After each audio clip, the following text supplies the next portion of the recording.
যে তোমার সামনে তোমার ভাই আর ভাইয়ের বউ আমাদের অপমান করতেছে আর তুমি বসে বসে চুপচাপ শুনতেছো? শোনা ছাড়া কি আছে? সত্যি তো বলছে, তোমার বাবা বিয়ের সময় একটা গ্যাস দিতে পারিনি। আমার বাবা দিনই তো কি হয়েছে, তা তুমি একটা গ্যাস সিলিন্ডার কিনতে পারোনি? মদের লোক হয়েছে কি করতি? হ্যাঁ ঠিক আছে, আমি নাই মদ্দা লোক না, তোমার বাবা মদ্দা লোক। তো তোমার বাবা যদি মদ্দা লোক হয় তাহলে তোমার বিয়ের সময় একটা গ্যাস সিলিন্ডার দিতে পারতো তো। ও, এখন যত দোষ আমার বাবার হয়ে গেল, আর তোমার ভাই আর ভাইয়ের বউ জাতি কিছু বলে তখন কিছু না? আমার বাবা কত কষ্ট করে আমার 18 বছর অবধি মানুষ করেছে, আর তোমার 2 বছর সামনে থেকেই হয়ে গেল। তাহলে এবার ভেবে দেখো কে মদের লোক আর কে মদের লোক না। এই ছোট,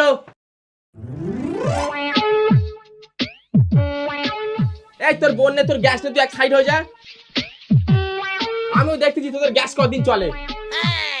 আর আমার বোর জন্য আমি এমন একটা জিনিস বানিয়ে দেবো, সারা বছর চলবে, জীবনে শেষ হবে না।